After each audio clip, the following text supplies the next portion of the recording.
I believe we are live now. Welcome, guys. Welcome back. If there is someone,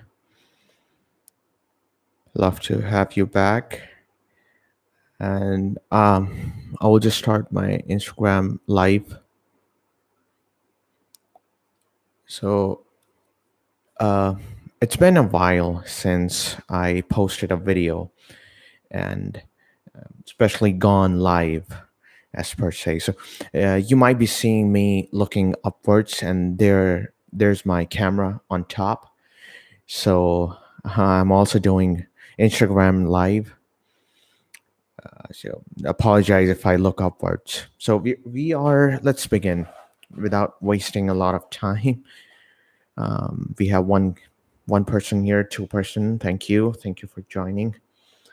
So the book that we are reading. Oh, by the way, I was reading this book, right? The author. Oh, by the way, author also has a YouTube channel for the same. I think his name is Manson. I'll write give the link to his channel in the description. So uh, the book was how to not give f about anything. The cool thing is the previous video that I posted, I actually mentioned f the word f, and I I got reported on YouTube. So I'll try to not say the word itself and just say f instead. So the we're doing the same book. Now we are going in the part two, which is happiness requires struggle, and it only comes from solving a problem.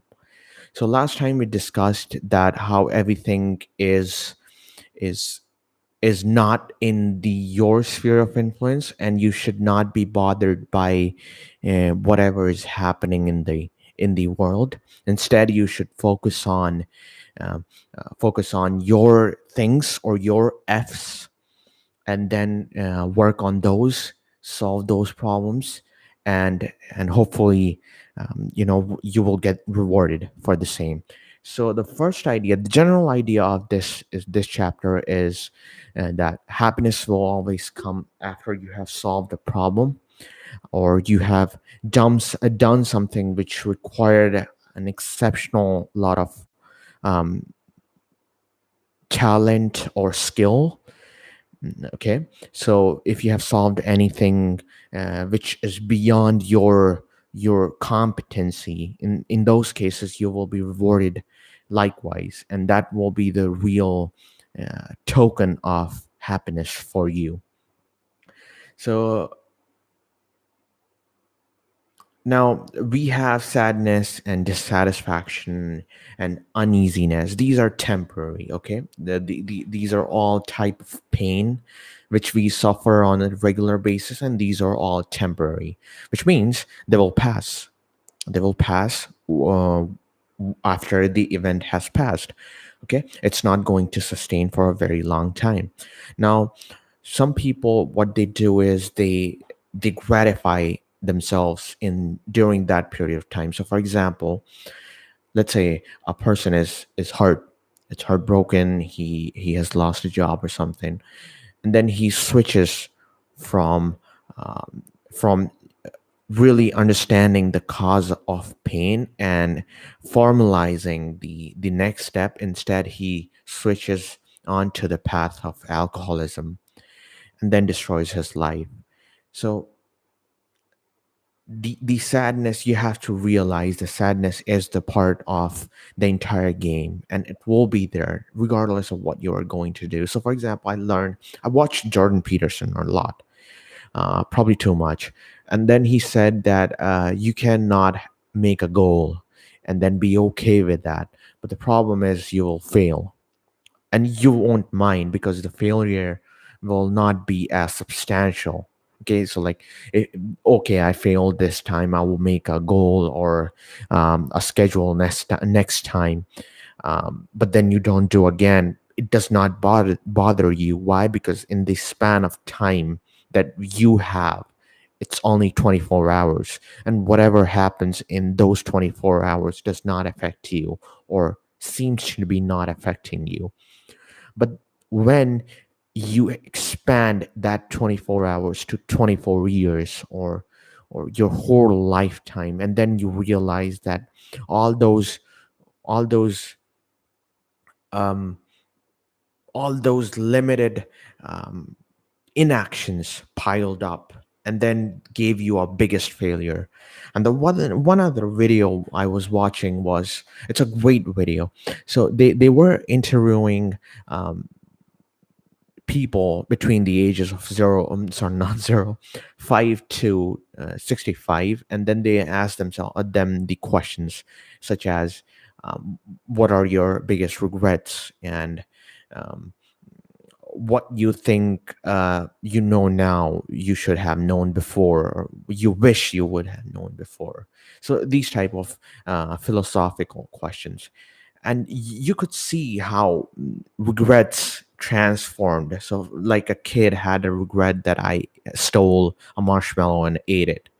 So that was his regret. But as we progressed in life, the maturity of those regrets took a different shape. And by the time the question was asked to a 65-year-old, he said, I wish I had started sooner. I wish I had taken more steps towards my passion, my goals, and started sooner in following my dreams. That was one. Um, the thing is, he failed. He procrastinated, if you will, and just ignored working on his goals for whatever reason. But then that inaction piled up. So so you have a dream, okay, and that's good. You have a dream. It's going to make you happy, but you have to understand that if you don't take actions, the the reward is exponential and it's substantial. Likewise, the pain of not following your dreams is also substantial and huge. But that pain is not going to come right away. It will come after 10 years, 20 years, when you realize that you have wasted a lot of time and now you don't have energy or the strength to work on your goals. So that was the idea here. um, to be happy, we need something to solve. So like okay, I understand that we all love Elon Musk, but not everyone can be Elon Musk. That's a hard reality, right? But we can choose our own path, which can be um, a parody, if you like, of Elon Musk. So your life can mimic like the life of Elon Musk. Maybe not exact, but still a large aspect of it. For example, your problem or your dream cannot be, may not be to go to space, or establish our new habitat on Mars. But your goal can be to explore the planet. That can be a goal, a very far-fetched, not in your competency. Or your goal can be to climb Mount Everest or all the seven sister hills. Those are called seven sister hills, the all the hills which are beyond 8,000 meters. You can climb that, and that is something which is not done by many people and can be very challenging for you, or maybe beyond your capabilities if you have any physical limitations. But how about you still um, go through that the pain of training yourself to climb Mount Everest, and you somehow um, you may or may not climb, or the situations can be binary in that in nature, but still you will, at the end of the day, you will realize that you really tried hard to climb that mountain and you trained it well, and that will be the real cause of your happiness. But if you don't work on that dream, or if you don't take first step, or um, you don't do anything which is required, then the regret will, it's like a box, and every box has a leaf, and each leaf uh, has either a regret or a reward written on it. So try to increase the quantity of reward in that box instead of regret. So take actions and do something.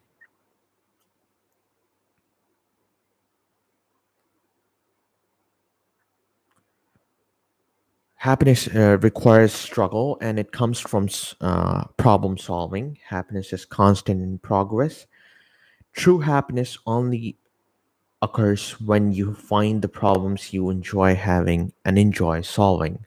Some of the problems that you don't want, like for example, you have a job, and I'm damn sure you don't like all the aspect of the job. You like some things and not everything, right?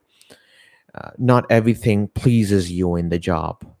So likewise, the problems that you take, yeah, I'm emphasizing on this. The problems that you take, you should be in the driver's control, uh, the front seat, if you will. You need to choose your own goals, your own problems to solve. Those are the ones which will break you, but they will also give you the strength to join yourself and rebuild yourself to start once again. So those are the problems that you need to solve. The struggle is the key to happiness, and it grows from problems. The path to happiness is a path of disappointment and shame. No matter where you go, there is a 500-pound load of S waiting for you, and that's perfectly fine. No, the other thing which I like about this book is how well it depicts the the hardships. So for example, it's not painting, it's not sugarcoating anything. It's not painting a good picture of the hard work and suffering and pain.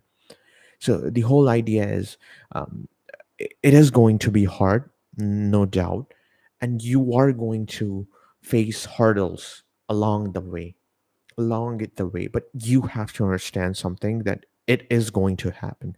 See, when we see successful people who had done great in their lives, we realize that they are the best in their field, but neither them or nor neither them nor you are willing to see the behind the scenes.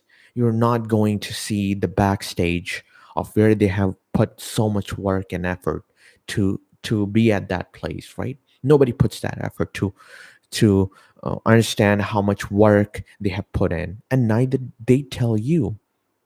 They won't tell you why, because it's not their job. Their job is to entertain you, to make you feel good, not tell their story of struggle and hardship.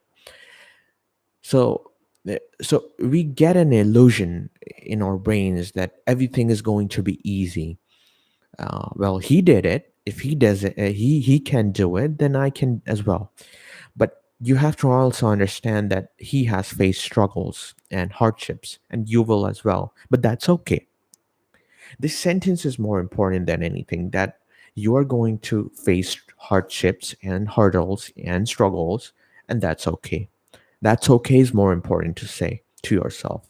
So if you say that you're going to struggle, you're going to face hardships, but it's okay.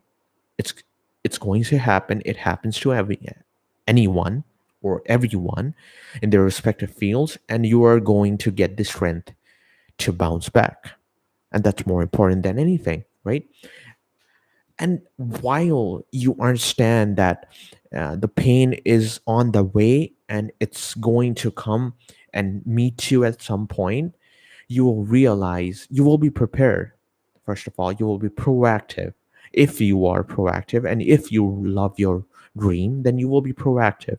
You'll be ready that, okay, I'm going to climb Mount Everest, but anything can go wrong. My health can be a trouble, right? That's a big issue. My leg can break. That can be an issue, but I'm still going to go and take an extra step towards my dream. And even if your leg breaks, you are prepared, okay? And if it breaks, you still take some rest, and at the back of your mind, you know it was going to happen anyway, and now you have the strength. You have seen that trouble, and now you have strength to bounce back and start again. And then you will fall again. You will face some other hardship, but it's okay. You know it was going to come. Unless you have reached that peak, the top, you know that hardships are going to come, and they will be coming for a very long time. So, uh, having that mindset, the stoicism mindset, the stoics mindset, that yes, these problems are going to happen, but I'm I'm the I'm not going to become the victim, but the witness of my struggles. So this is an important line. So I'm not going to be the victim, but the witness of my struggles. I think that will give a great length of strength, um, to anyone who is going to follow their dreams and passions, to continue to that path and achieve it. So with this, I know this stream is short. I need to figure the Instagram thing. It's not working, I hope. If you go to my YouTube page, you can also go to my other social media where I post regularly. And please go ahead and subscribe. I gained one more subscriber this month, which is exciting. And total, I have 180 views now, which is better than one, I think 10 views last month that I had. So there's a progress. I will be posting more content. So my live streams are reserved. So this stream that I'm doing is reserved for book reviews, book summaries, philosophy talk, casual chit chat, and all those things. So nothing formal is going to come in these live streams. And later on, once I'm done with the books as well, I might include business news, but I don't think my audience is interested in those things. So currently, I'm just doing the uh, YouTube live for book summaries and book insights and reviews. That's it. I hope you liked the video. Please hit subscribe and like to give my video a push. Thank you so much. Good night.